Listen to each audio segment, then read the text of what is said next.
Good evening. It's my privilege and pleasure to introduce the first of our distinguished guest speakers. He bears a famous name and needs very little in the way of introduction. Alfred Nobel, the Swedish chemist and industrialist, of course, was the man who invented dynamite and left his fortune to be used for the Nobel Prize. He himself was a bachelor, but Mr. Klaus Nobel is his grand-nephew. He was inspired by the work of his distinguished forebear and has himself had the inspiration to found an organization which is called United Earth, of which he is still the chairman. And this organization has itself instituted a prize in the ecological sphere, which is not one of the Nobel Prizes. There's no prize for ecology. And this prize he calls Earth Ethics. He met Sri Mataji last year in India when he was the chairman of the World Philosophers Conference. So without any more ado, I'd like to invite Mr. Klaus Nobel to come onto the stage, please.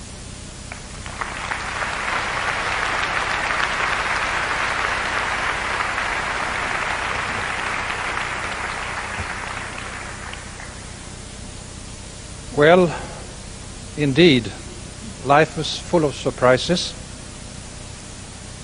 After all, we are meeting here inspired by the message and work by Holy Mother Sri Mataji Nirmala Devi, and she is not here in body, but she's here in spirit.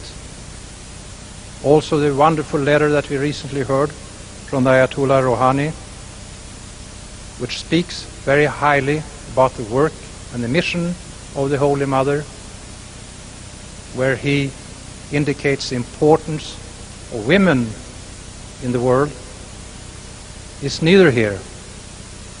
And frankly speaking, only 36 hours ago, I did not know that I would be here tonight at the Royal Albert Hall, addressing this audience. Still, I say, dear Holy Mother, and I also recognize her husband, Sir C.P. Srivastava, in the audience. And I say, most importantly, dear friends, fellow seekers of truth, are you out there? Because with all this light, I can only see about 20 people in front of me. So say yes if you are here, then I know.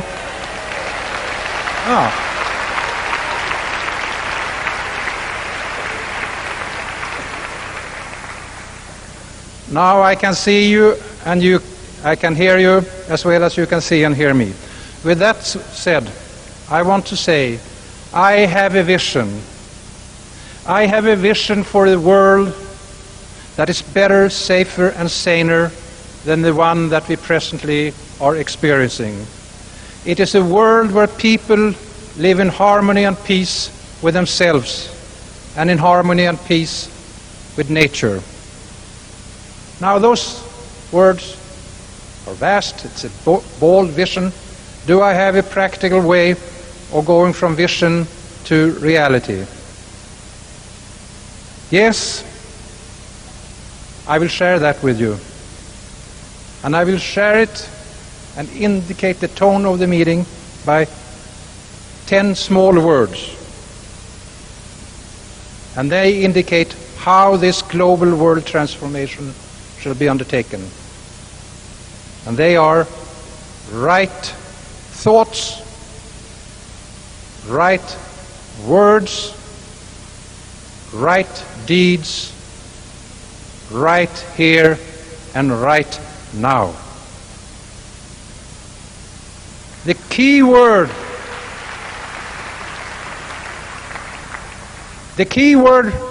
is, of course, right. This world is fighting about what is right. What is right to you might be wrong to me, or vice versa. It's a gray area. So we need a reference point, so we can distinguish between right and wrong, and between truth and lie. Tonight, Sri Mataji will show us what is right. Tonight, Sri Mataji will empower us to become the masters of our own destiny. And tonight, we will be guided by the knowledge of self-realization. We will do so in the light of truth.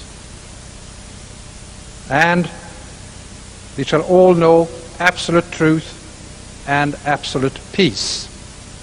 Now, 100 years ago, Alfred Nobel established the Nobel Prizes. These prizes represent excellence. We have prizes in chemistry, physics, medicine, literature, and peace. Of those prizes, I hold the Peace Prize to be the finest. And I want to tell you that Alfred Nobel listened to a woman.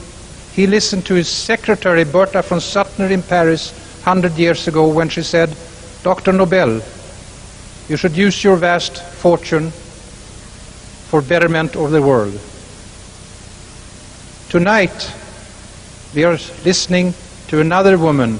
We are listening to the message of Sri Mataji.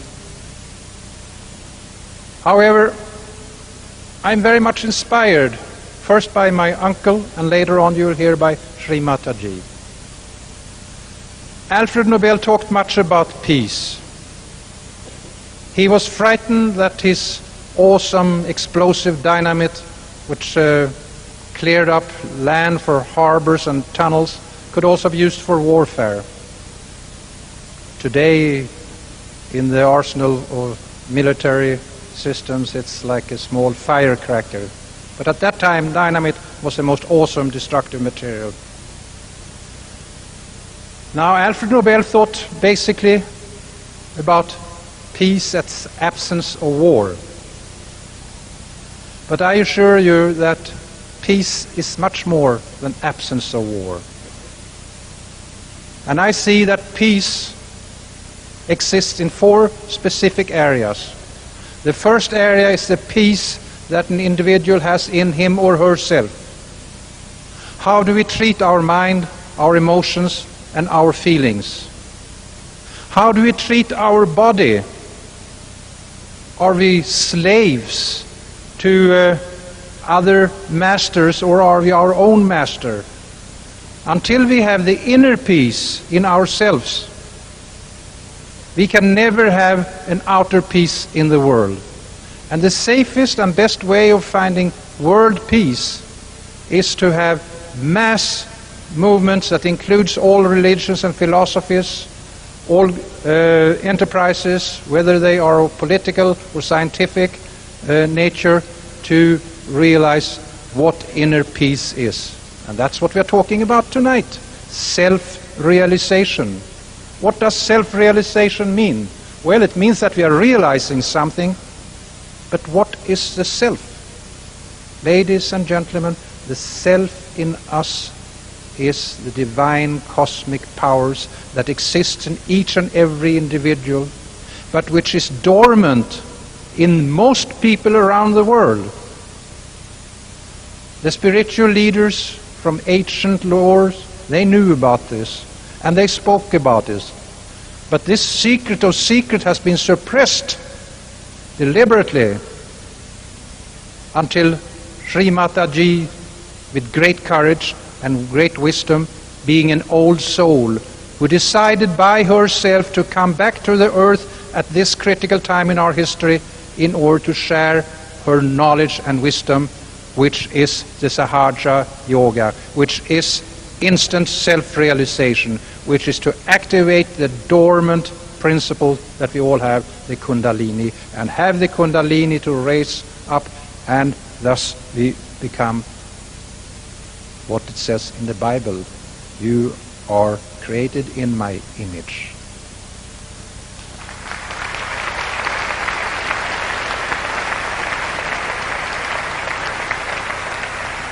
That was the first category, first sphere of peace, the one we have in ourselves.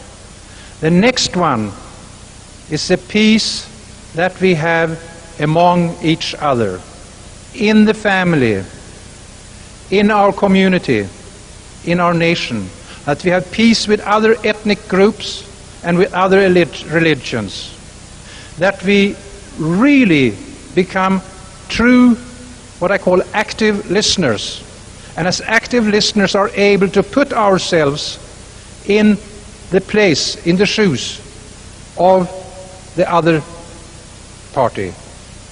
Only then, when we have the outlook from their perspective, shall we understand what they're trying to say.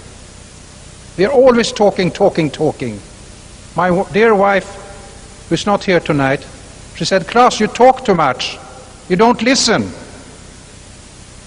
I have started to practice what she calls active listening. The third sphere is the sphere that pulled me in originally. After all, I'm a European Swedish businessman. Why am I up here speaking the language of spirituality and saying that that is where the hope of the future exists? I'm doing so because I have a deep and profound reverence for nature. As a Nobel Peace Laureate Dr. Albert Schweitzer said, after he had worked trying to distill the phrase that contained everything that he knew, everything he wanted to say through his philosophy, Dr. Albert Schweitzer coined the phrase reverence for life. Nature is nothing but a plethora of examples of life in its multifaceted version.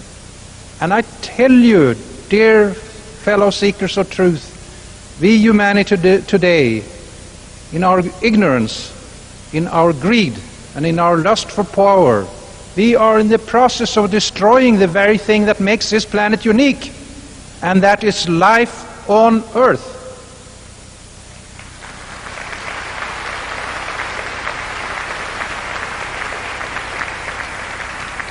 And so far, we do not know of another planet in the universe that harbors this miracle. Earth is like a blue jewel in space, and there's only one Earth, and this Earth is fragile, and we must take care of her and respect her. Earth is also called nature. We cannot break the laws of nature. We must live by the laws of nature. If we break them, Mother Earth will break us. And we are only one species of, we do not know how many species we have, 5, 10, 15 million. But this we know, and this has been proven by the world's foremost scientists in Harvard University, United States, Dr. Edward O. Wilson. We are today bringing to extinction 250 species per day. That is as if we are deliberately and willfully pulling out thread after thread after thread of what consists the fabric of life. And Mother Nature will not let us continue doing that without correcting us as naughty children.